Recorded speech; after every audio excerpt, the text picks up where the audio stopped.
Hello बच्चों, कैसे हो तुम लोग। देखो बच्चों, इसके पहले के क्लास में तुम लोग आर्टिफिशियल वेजिटेटिव प्रोपेगेशन की विभिन्न विधियों को पढ़ी। उसमें जो लास्ट विधि थी कृत्रिम कायिक प्रवर्धन की, वो है उत्तक संवर्धन, टिश्यू कल्चर। देखो, टिश्यू कल्चर कृत्रिम कायिक प्रवर्धन की वह विधि होती है जिसमें कि एक पौधे के उत्तक से, किसी पौधे के उत्तक से कंप्लीट प्लांट बना दिया जाता है, कंप्लीट पौधा बना दिया जाता है। मान लो तुम किसी पौधे के छोटे से टुकड़े को लाई और उससे तुम्हें कंप्लीट प्लांट बनाना है, तो उसकी एक विधि होती है प्रयोगशाला में। ये जो टिश्यू कल्चर है, उत्तक संवर्धन है, वो प्रयोगशाला में किया जाता है। जो वांछित पौधा है जिसका तुम उत्तक लाई हो, जिस पौधे को तुम लगाना चाह रही हो अपने गार्डन में और उसके उत्तक के भाग को लाई हो, तो प्रयोगशाला में क्या करते हैं कि उस उत्तक को, जिससे तुम्हें कंप्लीट पौधा प्राप्त करना है, एक टेस्ट ट्यूब में पोषक माध्यम लेके और उस उत्तक को एक निश्चित ताप, इसको कृत्रिम वातावरण देते हैं और एक टेस्ट ट्यूब में रख देते हैं। और उस पोषक माध्यम की उपस्थिति में वो जो उत्तक होता है वो विभाजन करता है और विभाजन करके उत्तकों का समूह बन जाता है। इस टेस्ट ट्यूब में, प्रयोगशाला में, कृत्रिम वातावरण में यह उत्तक इस पोषक माध्यम में जब उत्तकों का समूह बन जाता है तो उसको बोलते हैं कैलस, उससे कैलस बोलते हैं। और ये जो कैलस है, इसके माध्यम में उस हार्मोन को डाल देते हैं।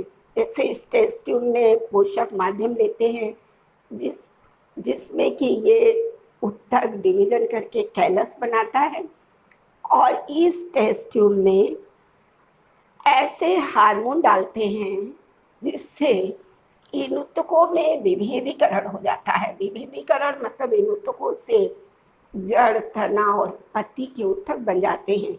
तो कुछ ही दिन में इस पोषक माध्यम में, जिसमें कि हार्मोन भी है, वो हार्मोन जो कि उत्तकों में विभेदीकरण के लिए उत्तरदायी होता है, तो इस कैलस पर छोटे छोटे पौधे डेवलप हो जाते हैं उत्तकों के विभाजन के कारण, हार्मोन की उपस्थिति के कारण और पर्याप्त पोषक माध्यम की उपस्थिति से इस कैलस में छोटे छोटे पौधे, प्लांटलेट्स बन जाते हैं। बड़ी ही सावधानी से इन प्लांटलेट्स को इस टेस्ट ट्यूब से निकालकर और एक छोटे से ट्रे में उसको निश्चित पोषक माध्यम में लगा देते हैं।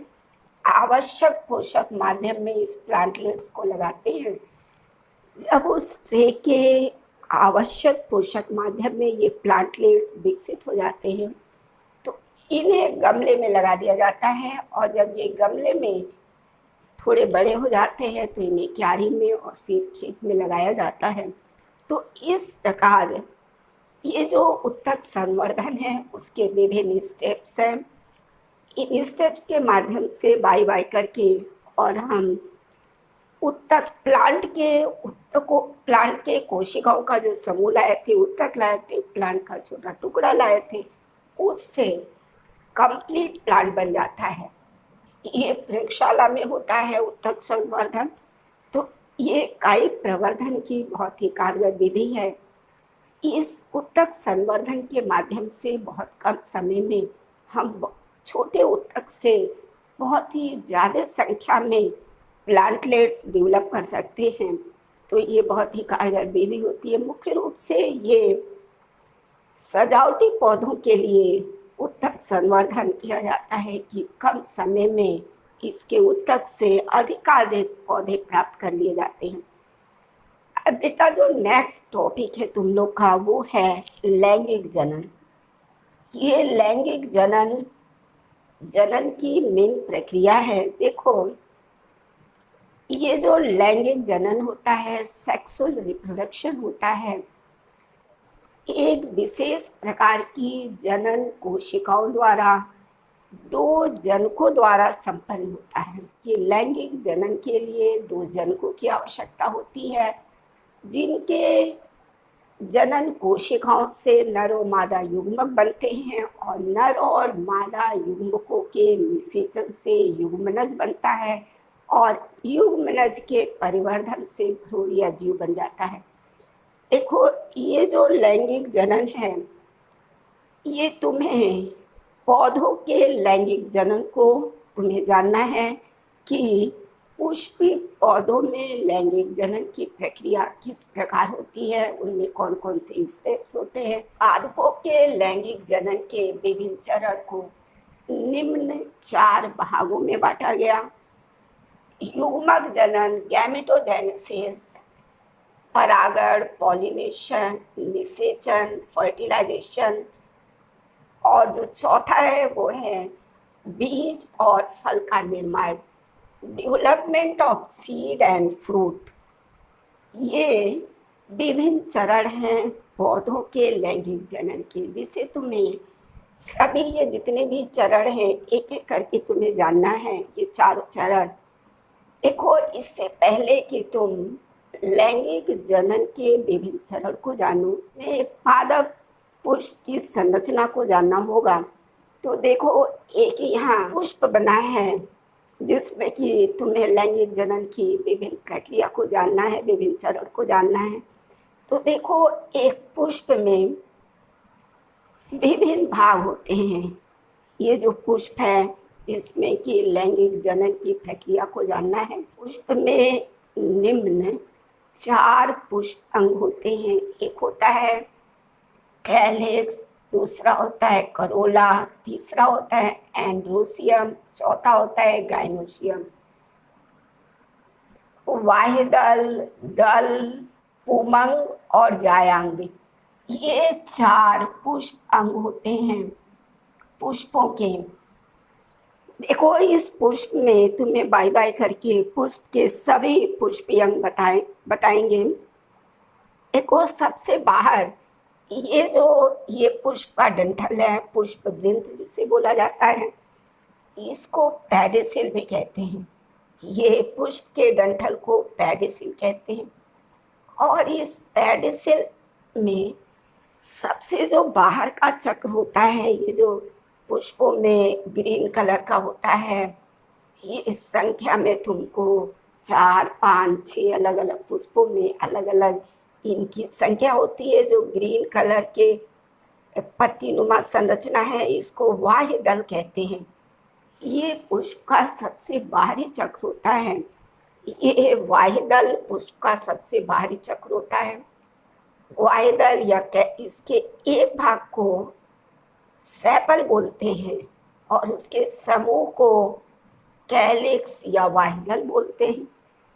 उसके बाद जो पुष्प का दूसरा चक्र है वो है, ये रंगीन भाग है, कलर्ड भाग है, इसको तुम दल बोलते हो। ये जो कलर वाला भाग है, अलग अलग पुष्पों में अलग अलग कलर का होता है, ये दल येलो कलर का, रेड कलर का, बैंगनी कलर का, विभिन्न कलर के पुष्प होते हैं। तो ये कलर्ड होता है, रंगीन होता है, इसका जो दल होता है, ये पुष्प का दूसरा चक्र होता है।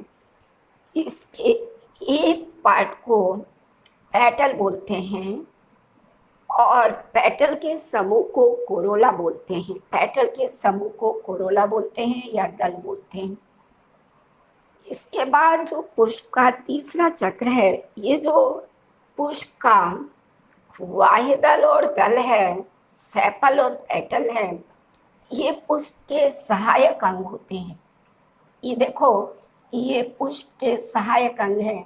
ये जनन में डायरेक्ट भाग नहीं लेते, सहायता प्राप्त करते हैं, तो ये पुष्पों के सहायक अंग हो गए। लेकिन जो बाकी 2 पार्ट है इसका, जो थर्ड चक्र है, तीसरा चक्र है, वो है, देखो, ये पुंकेसर, ये पुंकेसर है और पुंकेसर के समूह को एंड्रोसियम या पुमंग बोलते हैं। ये पुमंग पुष्प का नर जननांग है जो नर युग्मक का निर्माण करेगा, इसको नर जननांग बोलते हैं। ये पुष्प का तीसरा चक्र होता है। देखो ये जो पुंकेसर है, स्टेमिन है, इस स्टेमिन के दो भाग हैं। ये जो तंतु है इसका धागे सदृश संरचना तंतु है, तंतु के ऊपर लगा हुआ ये परागकोश है और इसी परागकोश में पॉलन ग्रेन बनते हैं और उस पॉलन ग्रेन में मेल गैमेट पाया जाता है। तो ये पुंकेसर पुष्प का नर जननांग होता है जिसके समूह को पुमंग बोलते हैं या एंड्रोसियम बोलते हैं। इसके बाद जो पुष्प का चौथा चक्र है और सबसे आंतरिक चक्र है वो है इसका जायांग। इस जायांग में निम्न भाग होते हैं। देखो ये नीचे जो गोल संरचना है ये इसका ओवरी अंडाशय ओवरी है और ये धागे सदृश स्टाइल या वर्तिका, और ये जो है ऊपर जो चार निकले हैं ये वर्तिकाग्र या स्टिग्मा। तो इस जायांग जो है पुष्प का मादा जननांग होता है जिसमें निम्न भाग होते हैं अंडाशय, वर्तिका, वर्तिकाग्र, ओवरी, स्टाइल और स्टिग्मा। ये जो ओवरी होता है इसमें बीजांड होते हैं और इसी बीजांड में फीमेल युग्मक बनते हैं, फीमेल गैमेट बनते हैं। इस बीजांड में फीमेल गैमेट बनते हैं और उससे इस बीजांड से बीज का निर्माण होता है। तो ये पुष्प का सबसे आंतरिक और भाग है, आंतरिक चक्र है, वो मादा जननांग है जिसमें तीन भाग हुए ओवरी, स्टाइल और स्टिग्मा। तो ये जो पुंकेसर है और ये जायांग है, ये स्टेमेन और ये कार्पेल, ये पुष्प के जननांग हैं। जबकि ये जो सेपल और पेटल हैं पुष्प के भाग, ये सहायक भाग होते हैं। ये डायरेक्ट जनन में भाग नहीं लेते, सहायता प्रदान करते हैं। ये जो सेपल होता है ये तरुण अवस्था में, प्रारंभिक अवस्था में पुष्प के कली देखते हो ना, फूल की जो कली होती है वो ग्रीन कलर की तुम्हें दिखेगी, उस पर सबसे बाहर सेपल बंद होता है और उसके अंदर उसका पेटल, एंड्रोशियम, गायनोशियम, उसके तरुण मतलब प्रारंभिक अवस्था में ये जो सेपल होता है वो पुष्प के विभिन्न जननांगों की रक्षा करता है। बाद में ये खुल जाता है तो ये बाहर आ जाता है और ये विकसित हो जाते हैं। तो तरुण अवस्था में ये जो सेपल है वो पुष्प के विभिन्न तरुणंगों की, जननांगों की रक्षा करता है, जबकि इसका जो पेटल है वो विभिन्न रंगों का होता है। ये विभिन्न कीटों को अपनी ओर आकर्षित करता है और यह परागण में, पॉलिनेशन में हेल्प करता है। तो इस प्रकार ये जो सेपल और पेटल हैं वो जनन में सहायता करते हैं, डायरेक्टली भाग नहीं लेते लेकिन सहायता करते हैं। देखो जो मुख्य जननांग है वो है इसका पुंकेसर नर जननांग और ये जायांग मादा जननांग हो गया। इस जननांगों में देखो युग्मक जनन की प्रक्रिया होती है, गैमेटोजेनेसिस होती है। तो गैमेटोजेनेसिस युग्मक जनन की परिभाषा बनेगी कि पुष्प के जननांगों में नर और मादा युग्मक बनने की जो प्रक्रिया है वो उसको कहते हैं गैमेटोजेनेसिस या युग्मक जेनेसिस। युग्मक जनन या गैमेटोजेनेसिस पुष्पों के जननांगों में युग्मक बनने की प्रक्रिया को गैमेटोजेनेसिस या युग्मक जनन कहते हैं। इसके बाद जो दूसरा स्टेप है जनन का वो है पॉलिनेशन, जब इनके युग्मक बन जाते हैं। देखो ये जो नर जननांग इसका पुंकेसर है, ऊपर ये परागकोश है, एंथर है, इसी में पॉलन ग्रेन बनता है। क्या बनता है? ये जो है पॉलन ग्रेन बनेगा, ये पॉलन ग्रेन बनेगा और इसी पॉलन ग्रेन में मेल गैमेट बनता है। मेल गैमेट बनेगा, ये मेल गैमेट बनता है। और ये जो जायांग का आंतरिक भाग देख रहे हो, इसमें ओवरी में ओव्यूल पाया जाता है और इसमें विभिन्न विभाजन के द्वारा फीमेल गैमेट बनता है। बीजांड के अंदर फीमेल गैमेट बन जाता है। तो इस प्रकार इनके जननांगों में युग्मक जनन की प्रक्रिया होती है। बीजांड में फीमेल गैमेट बनता है और एंथर में मेल गैमेट बनता है। तो ये युग्मक जनन की प्रक्रिया हो जाती है। जब इनमें युग्मकों का निर्माण हो जाता है, पुष्प के जननांगों में, पुष्प के जननांगों में विभिन्न युग्मक बन जाते हैं।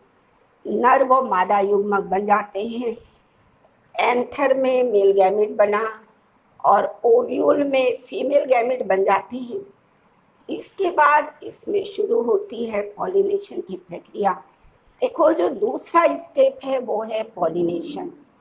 और ये पॉलिनेशन वह प्रक्रिया होती है जिसमें एक पुष्प का पॉलन ग्रेन उसी पुष्प के वर्तिकाग्र पे या उस जाति के दूसरे पौधे के पुष्प के वर्तिकाग्र पे पहुंचता है।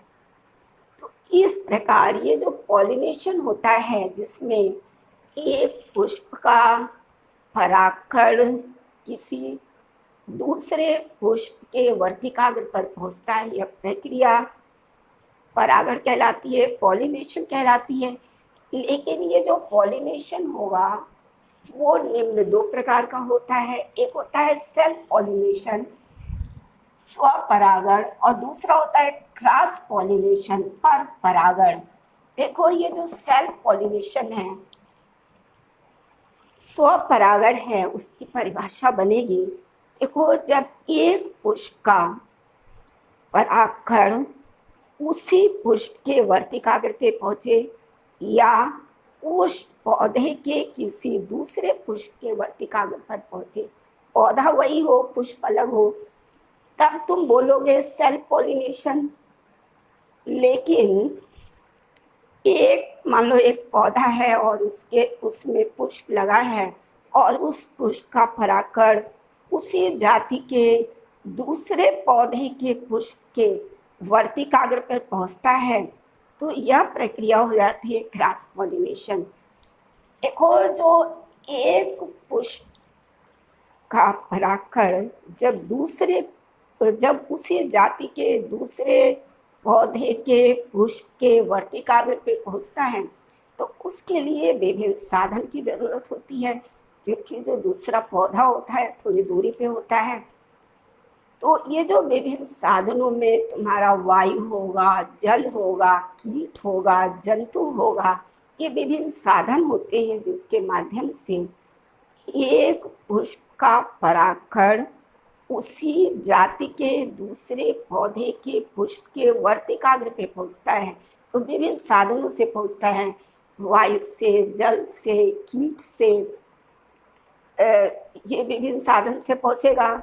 जंतुओं से, जैसे मान लो मक्का में, गेहूं में, बाजरा में, इनके जो परागकण होते हैं बहुत ही हल्के होते हैं, वायु के माध्यम से इनमें परागण होता है।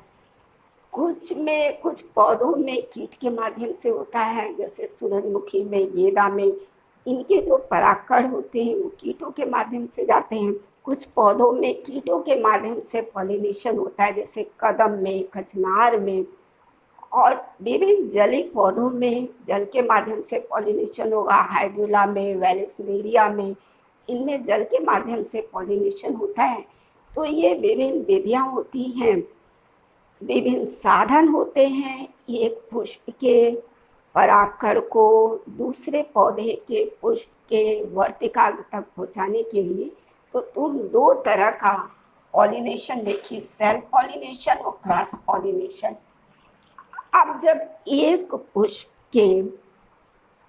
पुष्प का परागकण उसी उसी पौधे के पुष्प के वर्तिकाग्र पे पहुंचे या उसी जाति के दूसरे पौधे के पुष्प के वर्तिकाग्र पे पहुंच जाता है, तो उसके बाद फर्टिलाइजेशन की प्रक्रिया होती है, निषेचन की प्रक्रिया होती है। अब जो तुम्हें नेक्स्ट टॉपिक पढ़ाया जाएगा वो निषेचन पढ़ाया जाएगा कि निषेचन के बाद ये निषेचन की प्रक्रिया किस प्रकार संपन्न होती है। तो नेक्स्ट जो डायग्राम बनाया जाएगा वो निषेचन का बनाया जाएगा कि परागकण जो है किस, ये जो निषेचन में वो जो परागकण दूसरे पुष्प के वर्तिकाग्र पे पहुंचेगा, तो वो पहुंचने के बाद उनमें विभिन्न परिवर्तन होते हैं। फिर वो परागकण के मेल गैमेट को उस पुष्प के फीमेल गैमेट तक पहुंचना होता है। तो जब एक पुष्प का परागकण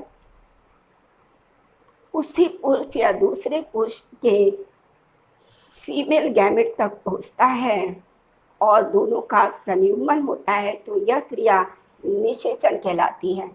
तो आप बच्चों नेक्स्ट क्लास में तुम्हें निषेचन की प्रक्रिया, फर्टिलाइजेशन की प्रक्रिया बताई जाएगी।